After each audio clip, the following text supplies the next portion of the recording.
खासदार शाहू महाराज आणि विधान परिषदेतील काँग्रेसचे गटनेते आमदार सतेज पाटील यांच्या नेतृत्वाखाली अवकाळी पावसामुळे नुकसान झालेल्या शेतकऱ्यांना हेक्टरी 50,000ची तात्काळ आर्थिक मदत द्या या पार्श्वभूमीवर कोल्हापुरात इंडिया आघाडीतील सर्व घटक पक्षातील प्रमुख पदाधिकाऱ्यांच्या शिष्टमंडळाने जिल्हाधिकाऱ्यांची भेट घेऊन निवेदन देण्यात आले।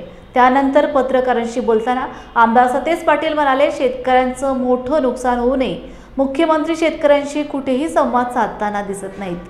कृषी मंत्री शेतकऱ्यांच्या बांधापर्यंत गेलेले नाहीत, केवळ राजकारणावर चर्चा करीत आहेत। शिष्टमंडळामध्ये माजी आमदार राजूबाबा आवळे, शरद पवार, राष्ट्रवादीचे जिल्हाध्यक्ष व्ही.बी. पाटील, राहुल पाटील, शिवसेना ठाकरे गटाचे उपनेते संजय पवार, अनिल गाडगे, बाजीराव पाटील आदी कार्यकर्ते उपस्थित होते। केली ते अध्यक्ष बोलतील आपल्याबद्दल। मी एक सांगू शकतो की मी त्या भागामध्ये राधानगरी भागात कालच होतो, काल परवा 2 दिवस, पण बघितलं सगळ्या रानांची स्थिती नेहमी जी मे महिन्यात बघतो ती काय होती ना, ह्या वर्षी काय आहे तर यावर्षी 100 वर्षा किमान पासून हा जो मोसम बदलून गेला आहे, तर त्याच्यामुळे फार नुकसान झालं आहे। सगळी स्थितीच शेतकऱ्यांची बिघडली आहे। अनेक गोष्टी त्यांना पुन्हा करायला, आणखी त्यांना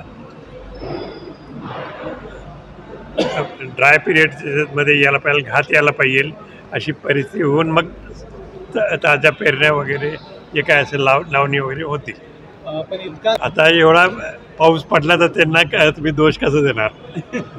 अलर्ट तर होतच ना हवामान। अलर्ट तर कायम राहिलंच पाहिजे, अलर्ट सगळ्यांनीच कायम राहिलं पाहिजे, पण या 100 वर्षात जर असा पाऊस पडला नाही, मे महिन्यामध्ये पहिल्यांदाच पडला असं आपण सगळ्यांना माहीत आहे, तर सगळाच दोष त्यांना देण्यात काही अर्थ नाही आहे।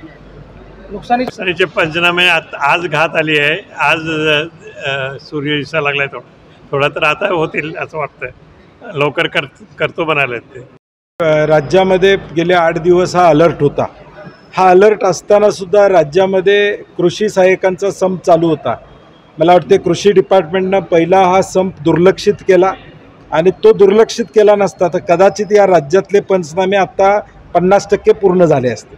मुळात राज्य शासनानं ताबडतोबीनं कृषी सहाय्यकांच्या विषयासंदर्भातला निर्णय घेणं अभिप्रेत होतं।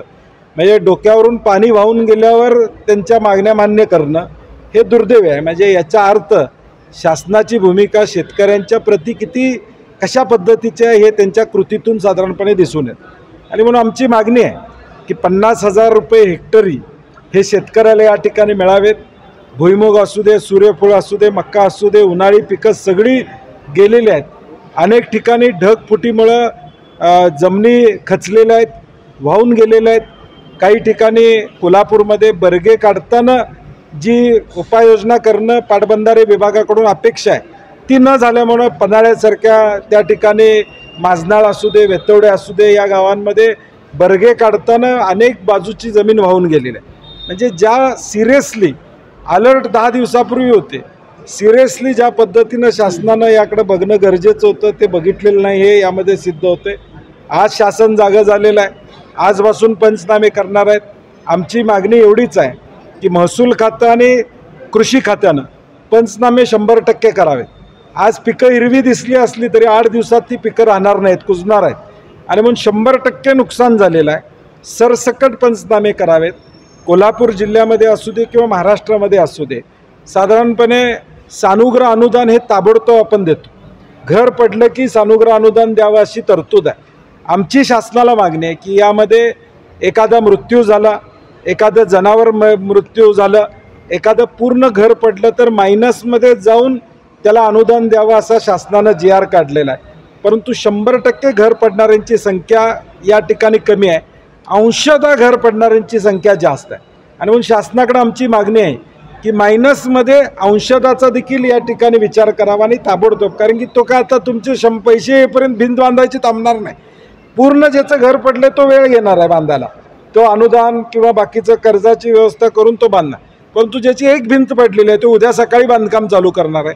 आणि म्हणून त्याला सानुग्रह अनुदान हे ताबडतोब मायनसमध्ये जी तरतूद शासनाने केलेली आहे त्यामध्ये ते मिळावं अशी आमची साधारणपणे अपेक्षा या ठिकाणी असणार आहे। आणि मग त्या अनुषंगानं अनेक शहरातला रस्त्यांच्या पॅचवर्कचा विषय असेल, नाले साफसफाई कोल्हापूर शहरामध्ये झाले नसल्यामुळं झालेलं अडचणी या ठिकाणी असेल, या सगळ्याची विनंती आम्ही जिल्हाधिकाऱ्यांना त्या ठिकाणी केलेली आहे.